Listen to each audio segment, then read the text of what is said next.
الشيطان الرجيم بسم الله الرحمن الرحيم الحمد لله رب العالمين الرحمن الرحيم مالك يوم الدين إياك نعبد وإياك نستعين اهدنا الصراط المستقيم صراط الذين أنعمت عليهم غير المغضوب عليهم ولا الضالين.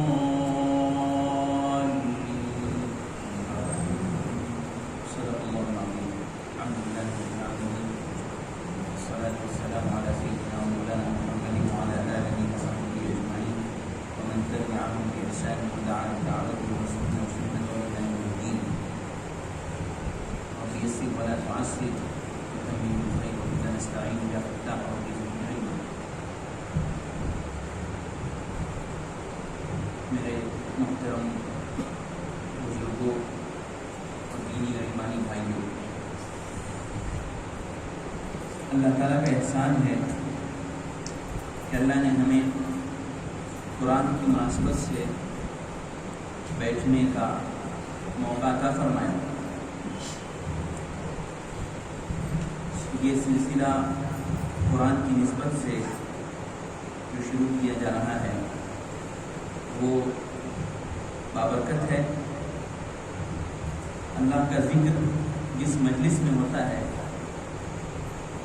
اس کی بڑی قدردانی ہوتی ہے، اللہ کے یہاں اس کی بڑی عزت ہوتی ہے. حدیث شریف میں فرمایا گیا ہے کہ وہ مجلسیں جہاں پر اللہ کی بڑائی اور اللہ کی باتیں ہوں وہ ایسی چمکتی ہیں جیسے آسمان پر ستارے چمکتے ہیں. تو اس لیے اللہ نے جو بھی موقع عطا فرمایا اس کو غنیمت سمجھنا چاہیے اور اس کے قرآن کی، اس کے کلام پاک کی اور اس کے رسول کی مناسبت سے جو بھی مجلسیں ہوں ان سے فائدہ اٹھانا چاہیے. آج ہم انشاءاللہ مختصراً قرآن کریم کی عظمت اور اس کی بلندی اور اس سے ہمارا کیا تعلق ہونا چاہیے اس پر انشاءاللہ کچھ بات کریں گے، پھر آگے بڑھیں گے. اللہ تعالیٰ نے قرآن کی شکل میں ہمیں جو تحفہ عطا فرمایا ہے، قرآن پڑھتے وقت اور اس کا مطالعہ کرتے وقت اور اس کو سنتے وقت ہمیں اس بات کا استحضار ہونا چاہیے کہ یہ دنیا کا سب سے قیمتی تحفہ ہے. اللہ نے قرآن کی شکل میں جو کتاب اتاری ہے یہ دنیا کا سب سے قیمتی تحفہ ہے. کوئی چیز اس کے مقابل نہیں ہو سکتی. اللہ کے رسول صلی اللہ علیہ وسلم نے ارشاد فرمایا خیرکم من تعلم القرآن وعلمہ. اللہ کے رسول صلی اللہ علیہ وسلم نے ارشاد فرمایا کہ تم میں سب سے بہتر وہ شخص ہے جو قرآن سیکھے اور سکھائے، قرآن پڑھے اور پڑھائے، قرآن سے اپنا رشتہ جوڑے. تو اس لیے اللہ کا شکر ادا کرنا چاہیے اگر ہماری وابستگی قرآن سے ہو جائے.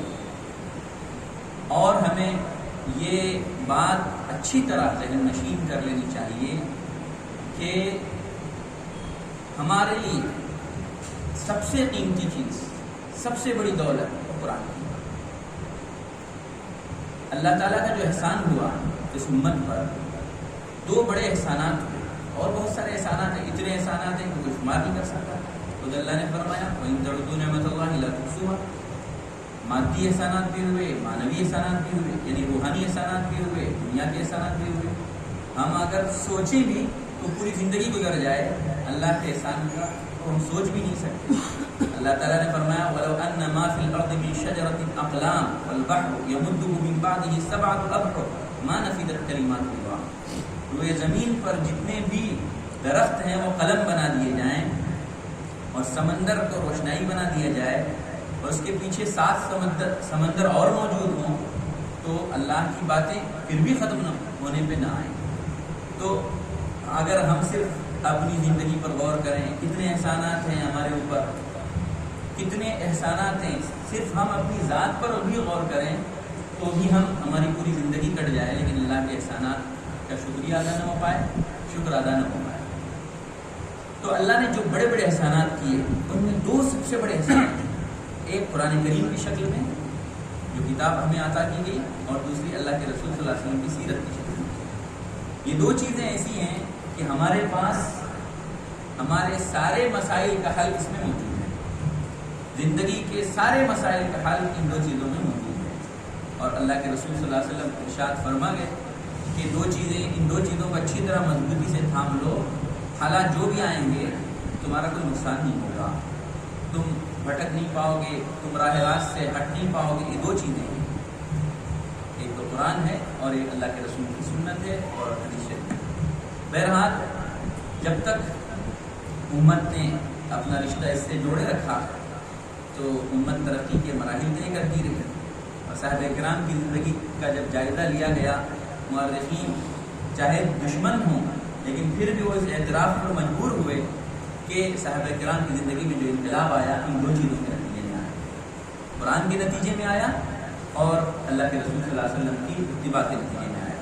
ورنہ صحابہ کے بارے میں کوئی سوچ نہیں سکتا تھا کہ وہ کیا تھے زمانے جاہلیت میں، اور کیسا انقلاب آیا ان دو چیزوں کے نتیجے میں، پوری ان کی جو ہے سوچنے سمجھنے کی ہر چیز بدل گئی، اور وہ کم سے کم وقت میں دنیا کے جو ہے حاکم بن گئے۔ اللہ نے ان کو جو ہے بڑے اوپر احسانات اور انعامات فرمائے۔ تو اللہ تعالیٰ نے ہمیں جو قرآن عطا کیا ہے ہمیں بھی اس کی قدر کی ضرورت ہے۔ آج اللہ کے رسول صلی اللہ علیہ وسلم موجود نہیں ہے تو اللہ کے رسول کی سیرت ہمارے پاس موجود ہے، اللہ کے رسول کی ایک ایک جو ہے سیرت کی بات ہمارے پاس محفوظ ہے، یہ بھی اللہ کا احسان ہے۔ اور یہ اس امت کا کارنامہ ہے کہ اللہ کے رسول کی ایک ایک بات کو محفوظ رکھا، ایک ایک چیز کو محفوظ رکھا، جس کے لیے فنون وجود میں آیا، علوم وجود میں آیا۔ تو ہمارے پاس سیرت موجود ہے، ہمارے پاس قرآن موجود ہے۔ افسوس اس کا ہے کہ ہم اس سے وابستہ نہیں ہوتے، ہم اس کو پڑھتے نہیں، ہم اس کو سنتے نہیں۔ ہمارے سارے مسائل کا حل موجود ہے، ہمارے پاس کنجی موجود ہے، ہمارے مسائل کے تالے کو کھولنے کے لیے کنجی موجود ہے، لیکن کنجی ہم لگاتے نہیں، اور وہ کنجی بھی ایسی ہے، وہ شاہ کلید ہے، ماسٹر کی ہے، وہ ہمارے سارے مسائل پر لگے گی تو سارے مسائل ہمارے حل ہوتے چلے جائیں۔ وہ مسائل چاہے ذاتی نوعیت کے ہوں، چاہے اجتماعی نوعیت کے ہوں، چاہے سیاسی نوعیت کے ہوں، چاہے تہذیبی نوعیت کے ہوں، ہر طرح کے مسائل، جتنے مسائل ہیں اس کا حل قرآن اور اللہ کے رسول صلی اللہ علیہ وسلم کی سیرت ہے۔ تو ضرورت اس کی ہے کہ ہم بار بار اس کو سنیں، بار بار قرآن سے ہم وابستہ ہوں، قرآن ہماری سوچ اور فکر کا محور بن جائے، قرآن ہماری زبان پر جاری ہو جائے، قرآن کی ہم تلاوت کرنے والے بنیں، قرآن کو ہم سمجھنے والے بنیں، قرآن کو پڑھنے والے بنیں، قرآن کے پیغام کو عام کرنے والے بنیں۔ اس طرح اگر ہماری زندگی ہوگی تو ہم صحیح معنوں میں ہمارا قرآن سے تعلق استوار ہوگا۔ آج افسوس اس کا ہے کہ ہم قرآن اول تو پڑھتے نہیں، اور اگر پڑھتے ہیں تو ہمیں معلوم نہیں ہوتا ہم کیا پڑھ رہے ہیں۔ اتنی بہترین اللہ تعالیٰ نے دولت عطا فرمائی، ہمیں اس کی قدر نہیں، ہم اس کا احترام نہیں کرتے۔ قرآن کو کس طرح پڑھنا چاہیے اس طرح ہم پڑھتے نہیں، کس طرح اس کی ادائیگی حروف کی الفاظ کی ہونی چاہیے اس کا ہمیں خیال نہیں۔ ہماری نئی نسل کو اس کی فکر نہیں کہ قرآن ہم پڑھیں، ان کو ساری مصروفیت ان کی رہتی ہے لیکن قرآن کے لیے وقت نہیں ہوتا ہے، اور جن کے پاس وقت ہے وہ اس کی درست ادائیگی کی فکر کریں اور پھر اس کو سمجھنے کی فکر کریں۔ ہر مرتبہ قرآن پڑھتے وقت اس بات کا احساس ہمیں ہونا چاہیے کہ ہم اللہ کا کلام پڑھ رہے ہیں، ایک ایسی چیز پڑھ رہے ہیں کہ دنیا کی کوئی چیز اس کے برابر نہیں ہو سکتی۔ دنیا کی ساری چیزیں وہ مخلوقات ہیں، موجودات ہیں، وہ وجود میں آئی ہوئی ہیں، وہ پیدا کی گئی چیز ہے، لیکن قرآن کا معاملہ مختلف ہے۔ قرآن اللہ تعالیٰ کی صفت ہے، اللہ کا کلام ہے، اس کے ساتھ لگی ہوئی چیز ہے، اللہ کی بات، اللہ کا کلام ہم اپنی زبان سے دہرائیں، ہم حقیر اور سراپا تقصیر، سراپا گناہوں میں ملوث گندے انسان، کتنی بڑی بات ہے اگر ہمیں احساس ہو جائے کہ ہم اللہ کا کلام اپنی زبان سے ادا کر رہے ہیں، مبارک مقدس کلام اپنی زبان سے ادا کر رہے ہیں، اور بدلے میں کیا مل رہا ہے یہ بھی دیکھیے، بدلے میں ہمیں کیا مل رہا ہے۔ ہم صرف تصور اگر کریں گے تو فخر سے ہمارا سینہ لبریز ہو جائے، فخر اتنا ہو جائے گا کہ ہمیں پھر دنیا کی کسی چیز پر کی طرف ہماری نظر نہیں ٹکے گی، کیونکہ ہمارا خریدار اللہ ہے، ہمارا خریدار اللہ ہے۔ دنیا کی کوئی چیز ہمیں خرید نہیں سکتی، کوئی طاقت خرید نہیں سکتی، اور کر کے دکھایا ہے لوگوں نے۔ حالات سخت سے سخت آئے مختلف ممالک میں، لیکن قرآن کو سینے سے لگا کر دکھایا، آج وہ قومیں ترقی کر رہی ہیں۔ تو ضرورت اس بات کی ہے کہ ہمیں احساس ہو کیا پڑھ رہے ہیں، ہم کیا پڑھ رہے ہیں، ہمیں آج احساس نہیں ہے ہم کیا پڑھ رہے ہیں۔ زبان سے ادا کرتے ہیں، اللہ نے توفیق دی تو الفاظ ادا کرتے ہیں، پتہ نہیں کیا پڑھ رہے ہیں اور ہمیں کیا مل رہا ہے اس پر۔ قرآن میں خود فرمایا گیا، اللہ تعالیٰ فرماتا ہے تم میرا ذکر کرو میں تمہارا ذکر کروں گا، میرا شکریہ ادا کرو ناشکری نہ کرو، میرا ذکر کرو، میرا نام لو میں تمہارا نام لوں گا۔ اصل میں بات یہ ہے انسان کے اندر اللہ نے بہت ساری صفات رکھی ہیں، اچھی صفات ہیں بہت ساری، جن صفات کی وجہ سے انسان کے امتیاز ہے، ایک پہچان ہے انسان کی، اور انسان دوسری مخلوقات سے ممتاز ہے ان صفات کی بنیاد پر۔ اس میں ایک صفت ہے محبت۔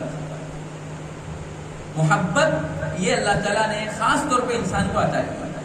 انسان کو جب کسی سے محبت ہو جاتی ہے تو آدمی پھر ادھر ادھر نہیں سوچتا، بس اس کو محبت کے تقاضے پر عمل کرنا ہے، وہ اس کو پورا کر کے رہے گا، چاہے اس کو لوگ جتنا سمجھائیں لیکن وہ اس کو پورا کر کے رہے گا۔ یہ عارضی محبت، وقتی محبت ہے، مادی محبت ہے۔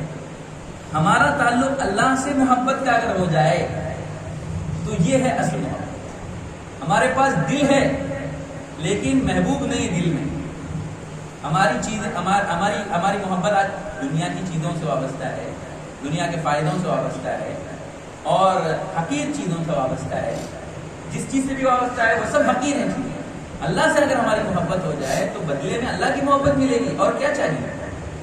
ہم اللہ کا نام لیں گے، اللہ ہمارا نام لے گا، اور کیا چاہیے اس سے بڑھ کر؟ اگر محبت کی دنیا میں بات کی جائے، محبت کے جذبے کو بیدار کیا جائے، تو پھر ہمیں پھر مزید سمجھانے کی ضرورت نہیں، کسی کے سمجھانے کی ضرورت نہیں پڑے گی۔ ہر چیز کو ہم اس دائرے میں رکھ کے دیکھیں گے، اللہ کو پسند ہے کہ ناپسند ہے، بس ختم۔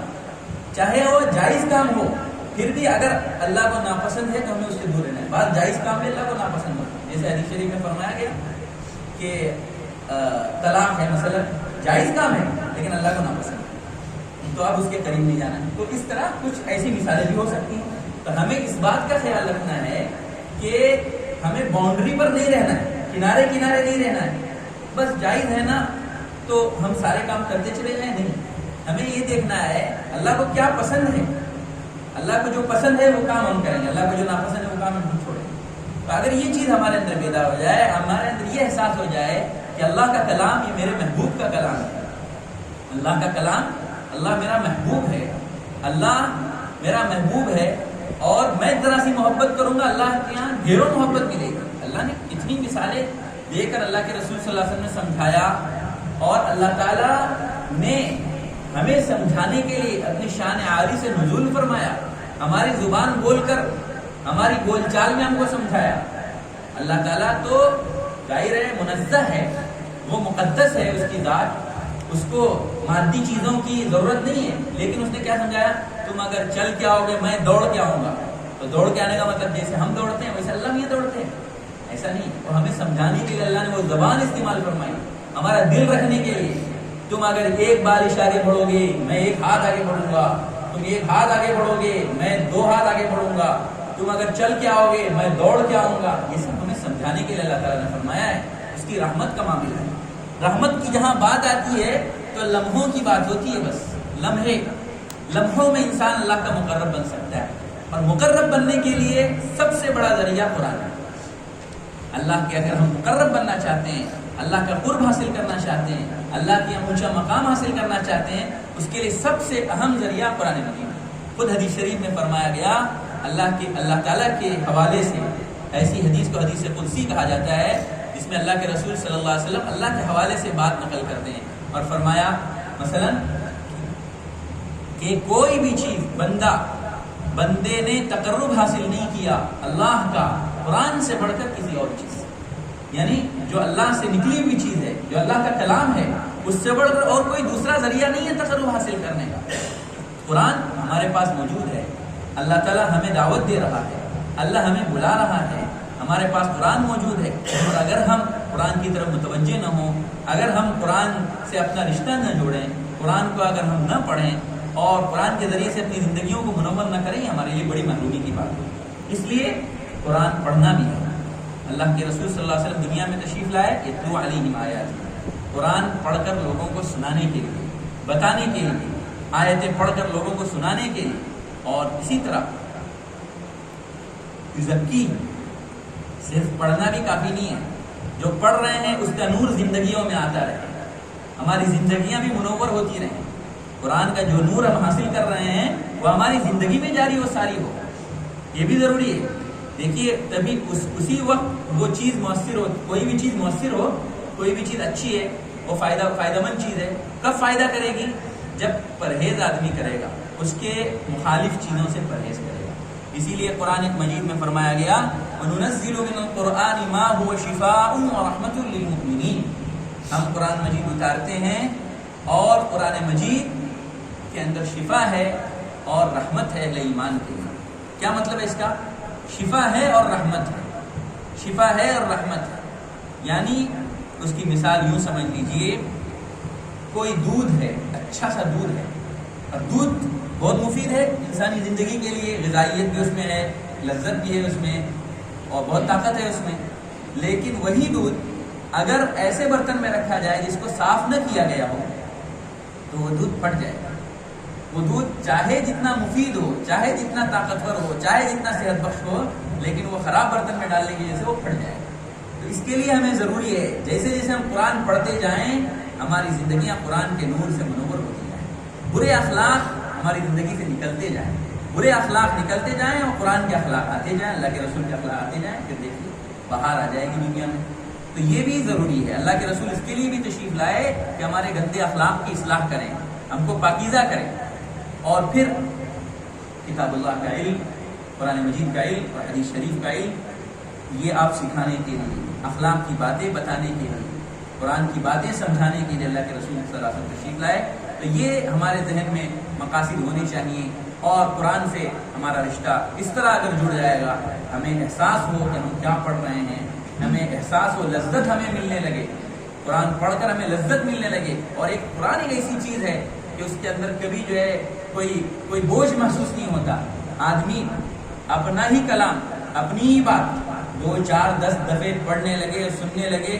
ایک آدمی شاعر ہے اور اس نے اشعار لکھے ہیں، کتنی بار پڑھے گا؟ اپنے اشعار بھی کتنی بار پڑھے گا؟ اس کو بوریت ہو جائے گی۔ لیکن قرآن ایک ایسی چیز ہے کہ اس کو پڑھنے والا کبھی بور نہیں ہوگا۔